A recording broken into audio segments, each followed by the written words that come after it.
unpredictable returns are always exciting for wrestling fans. There are wrestlers who hadn't been in the company for years due to retiring or defected to another company. Then there are these next 10 wrestlers who don't exactly fit those categories. They pissed off the boss so much that it was certain we would never see them in a WWE ring ever again. So join us as we look at 10 shocking WWE returns we never thought would happen. And in no particular order, let's start off with number 10, Jesse Ventura. Jesse the Body Ventura has never been afraid to speak his mind, whether it was as a color commentator in the WWF, boasting, "I tell it like it is," or serving as a governor of Minnesota. He quit the WWF after he refused to sell his copyrighted likeness to them. But in 1991, Ventura discovered he had been bamboozled out of royalty money for his color commentary that appeared on the WWF's Coliseum video series, and promptly sued the WWF in federal court. According to Ventura,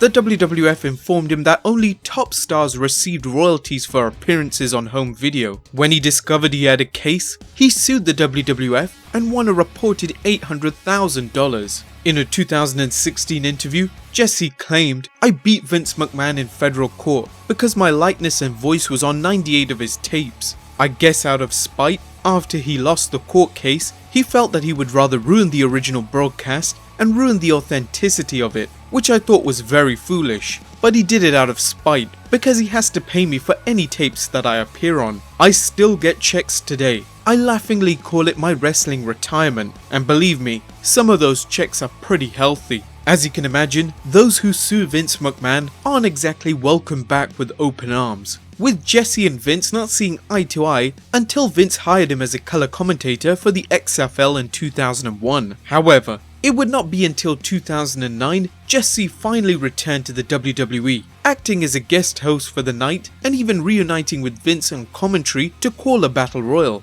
It was a moment longtime fans never thought would happen. Number 9. Medusa / Alundra Blaze. During the mid-90s, the WWF attempted to revive the dormant women's division. They brought in Deborah Massili, who worked under the name Alundra Blaze. Even though she became a 3-time women's champion, her stay was relatively short, and by 1995, she had been released due to cost-cutting measures. Unfortunately, whoever made that call didn't realize she was still reigning women's champion. She told WCW's executive vice president Eric Bischoff she still had the belt in her possession, and even offered to return it to WWF. But Bischoff had a better idea. On the 18th of December 1995, Miss Silly introduced herself as Medusa and brought out the WWF's Women's Championship belt and dropped it right in the trash. Though she initially regretted the idea, the incident caused her to be blacklisted from the WWE for 20 years. After years of feeling like a pariah, she contemplated showing up at WWE's headquarters in Stamford, Connecticut to return the belt, which she kept safe in her home all that time. In January of 2015, she received a phone call from a WWE executive informing her the company was inducting her into its Hall of Fame. During a run-through before the ceremony, she met Vince for the first time since 1995. They exchanged pleasantries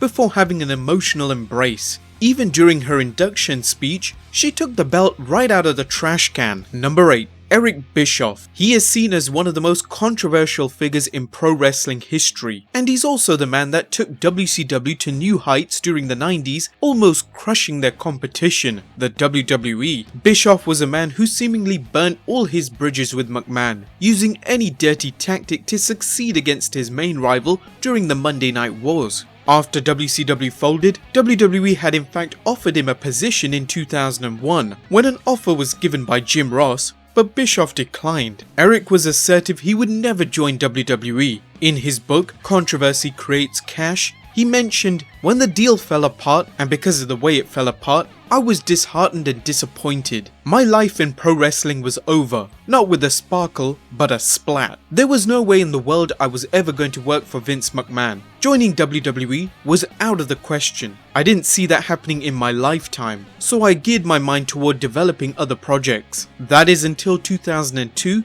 when Vince McMahon revealed the new Raw general manager to be Bischoff himself, shocking not only wrestling fans, but wrestlers themselves. And before you say that Bischoff didn't return to WWE, he was never in it. He technically was in the early 90s, trying out for an announcer's position, so we're still gonna include it. Number 7. Kurt Angle. He left the WWE in 2006 in a broken state. He was also lucky to be alive, as he confessed he was taking up to 65 Vicodin a day to cope with the pain and still wrestle full time. The WWE reportedly pleaded with Angle to get help, but when he refused, they released him, hence his career in TNA. The WWE was so shocked by Angle's confession, they refused to take him back, fearful he might die in the ring. Even though Angle had cleaned up his act, there was still no possibility of him returning to WWE with all his nagging injuries. Yet in 2017, a shocking announcement on WWE.com told that Kurt Angle would be inducted into the WWE Hall of Fame, and then made Raw general manager the next day. Number 6. Wendy Richter.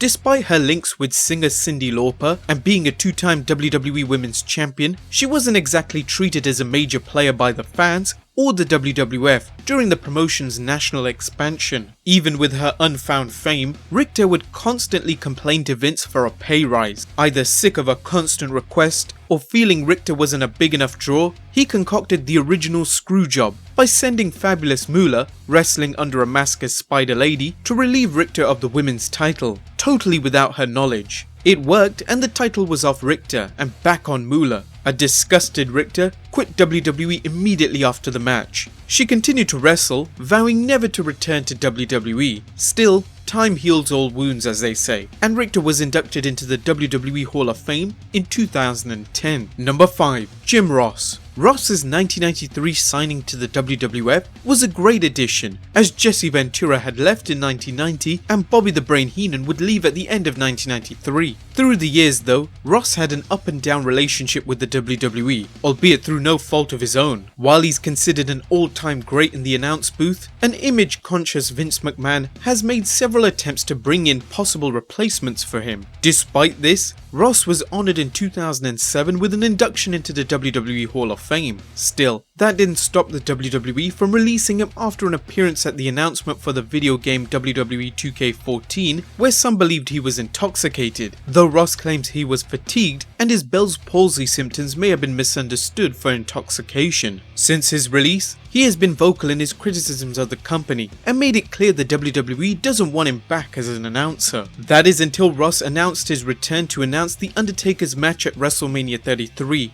and reuniting with his longtime colleague Jerry Lawler, calling the action at Raw's 25th anniversary special from the Manhattan Center earlier this year. Number 4. Jim Cornette. He is one of the most outspoken critics against the WWE, slating their booking decisions and past and present employees. His fallout with the WWE stemmed from his time in OVW, when Cornette was released after a series of incidents, including him allegedly slapping Santina Marella 10 to 15 times after Marella mistakenly laughed at the boogeyman instead of being terrified of him. Despite his hatred towards the WWE, Jim Cornette revealed that he was returning to the WWE to induct the Rock and Roll Express into the WWE Hall of Fame. He also mended relationships with some of his past enemies, including Eric Bischoff and Triple H. Number 3. The Ultimate Warrior. In July 1991, the ever flaky Warrior reportedly wrote to Vince McMahon, demanding $500,000 for his WrestleMania 7 appearance,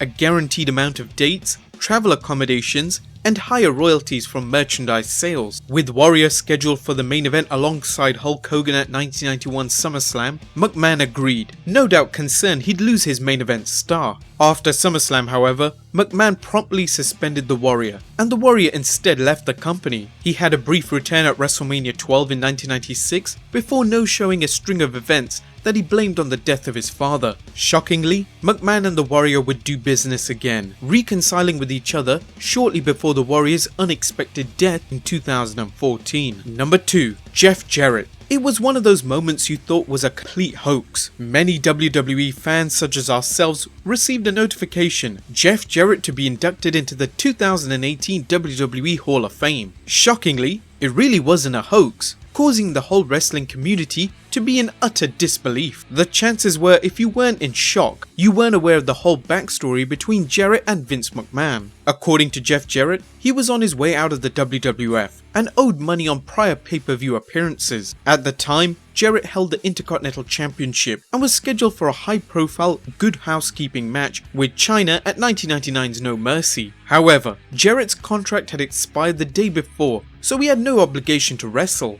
According to Jarrett, he asked for money that was owed to him and nothing more. In China's memoir, If They Only Knew, she alleges Jarrett conspired with WWF writer Vince Russo, so his title defense at No Mercy occurred after his contract expired. The WWF side of the story is Jarrett demanded $300,000 to wrestle without a contract. In the end, McMahon paid Jarrett, but vowed never to bring him back. Of course, McMahon went back on his word. And number 1, Bret Hart. Do we really need to recap the Montreal screwjob in this video for the 10th time? We don't think so. But if you want to learn about what went down, please check out our Behind the Titantron 3-part series. When Hart left the company in 1997, he was bitter that he was screwed by both Vince McMahon, Shawn Michaels, and Triple H. And even though various attempts had been made to reconcile with Hart, he outright refused. Though he was inducted into the 2006 Hall of Fame, Hart didn't appear on regular WWE programming. It had been teased numerous times that Bret was eventually going to return, but at times it was just there to fool the audience. That is until 2010, when Hart made his shocking return and even confronted the man responsible for his bitter exit. Not only did he confront him, but he forgave Shawn Michaels,